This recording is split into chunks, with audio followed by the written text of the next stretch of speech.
오늘은 3월 29일 금요일 새벽 5시 30분입니다. 오늘 2024년도 1분기 마지막 날입니다.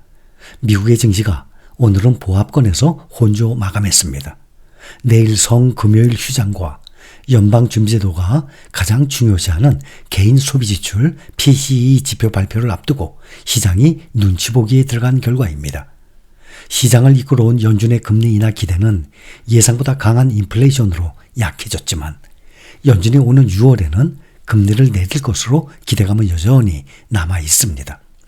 이번에 성금요일 휴장에도 발표될 2월 개인 소비지출 가격 지수와 제롬 파월 미국 연방준비제도 총재의 발언을 앞둔 점 부담 요인으로 주가지수 상승세를 조금 제한했습니다. 오늘 다우와 S&P 500 지수가 또 사상 최고치를 넘었습니다. 다우지수 0.12% 상승해서 39,807, 대망의 4만에 0.5% 정도 남아있습니다. S&P 500 지수는 0.11% 상승, 어제에 이어서 오늘도 5,254로 사상 최고치 또 넘어섰습니다. 반면에 기술주들은 조금씩 하락했습니다.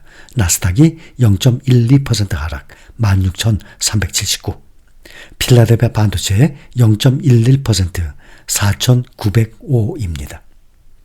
오늘 39,807로 끝난 다우지수 이제 곧 4만 손 넘어갈 것입니다. 미국의 증시는 지난해 8월부터 3개월간 하락을 했죠. 10% 정도 하락 후에 10월 말부터 상승세를 지금까지 타고 있습니다. 오늘 최고치를 경신한 S&P 500은 5개월 연속 상승세입니다. 현재까지 올해 다우지수 17번째, S&P 500 지수는 22번째 사상 최고치를 경신 중입니다. 이제 3개월 지나는데 말입니다. 인플레이션을 통제하기 위해서 도입한 높은 금리에도 불구하고 미국 경제가 눈에 띄게 견고하게 유지된 결과입니다. 주로 메가캡 중심의 랠리로 시작된 것이 확대될 조짐을 보이고 있습니다. 월스트리트 이 투자 기업들은 S&P의 이 급등세를 거의 따라잡지 못하고 올해 연말 S&P 500 지수의 목표치를 계속 올리고 있습니다. 현재 5254인데 5400, 5500까지 예상을 하고 있습니다. 참고로 메가캡, 이 캡이라는 말은 영어로 마켓 캐피탈리제이션, 이 시가총액이라는 말이에요. 캐피탈리제이션의 약자입니다. 근데 스몰캡, 시총 10억 달러 이하의 소형주를 말합니다. 스몰캡이 있고 소형주, 또 미드캡, 미들캡이라고 합니다. 중형 기업들이 있고 또 라지캡, 대형주들이 있어요. 근데 그 중에서도 메가캡은 대형주들 중에서도 2천억 달러, 약 260조 이상의 초대형 기업들을 말합니다. 메가캡 이 종목들이 지금 시장을 이끌어오고 있습니다. 오늘까지 올해 1분기가 끝났습니다.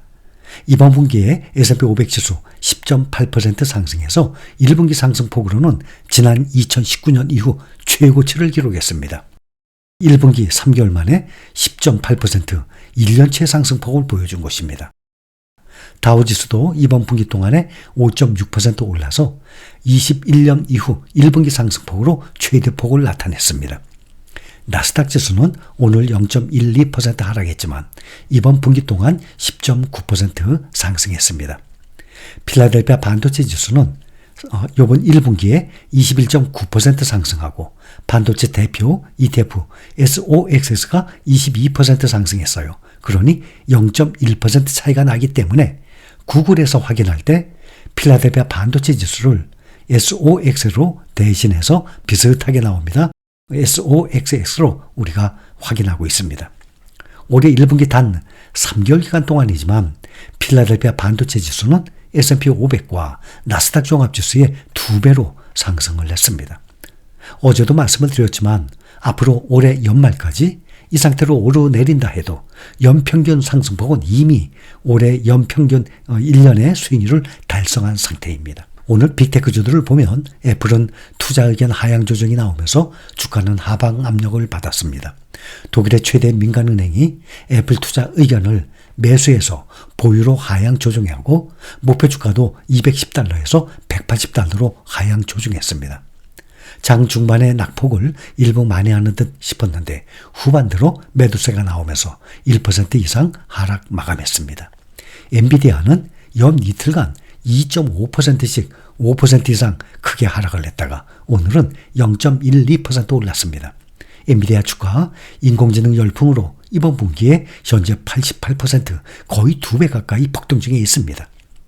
오늘 테슬라는 2.25% 하락했습니다. 테슬라 주가는 1분기에 약 29% 하락 중입니다. 엔비디아와 테슬라, M7, 매그니피센트 7 종목들 중에서 완전히 반대로 흐르고 있습니다. 메타 페이스북은 1.6%대 내렸습니다. 메타는 내부자 거래 관련 소식이 있는데 미국 증권거래위원회 자료에 따르면 마크 저커버그 메타 CEO는 지난 현지 시각으로 3월 26일 이틀 전에 총 1,590만 달러에 달하는 메타 주식을 매각했습니다. 이는 저커버그는 지난달 초 1억 3,500만 달러 규모의 주식을 매각해서 2011년 11월 이후 가장 큰 규모로 주식 매도에 나선 바 있습니다. 통상적으로 내부자 거래는 경영진들이 향후 주가 향방을 어떻게 바라보고 있는지에 대한 지표로 간주되기도 합니다. 따라서 저커버그 매도 소식에 메타는 하방 압력을 받으면서 오늘 1.6%대 하락 마감했습니다. 반도체 대장주 엔비디아가 오늘 강보합으로 마감했지만 주간 수익률은 마이너스를 나타냈어요. 오늘 0.1% 이상 올랐는데 903.56달러로 마감했습니다. 하지만 내일 미국 증시가 휴장을 하고 있는 가운데 이번 한 주간 4.2% 하락한 것입니다. 엔비디아는 지난주까지 11주 연속 상승세를 지속을 했는데 12주 만에 하락 반전한 것입니다. 포드 모터 컴퍼니는 전기차 판매가 둔화됨에 따라서 포드 F150 라이트닝을 생산하는 공장의 시간당 근로자 수를 대폭 줄이기로 결정했다고 발표했습니다. 포드는 지난해 24,000대 이상의 라이트닝을 판매했으며 2022년 대비 55% 증가했습니다.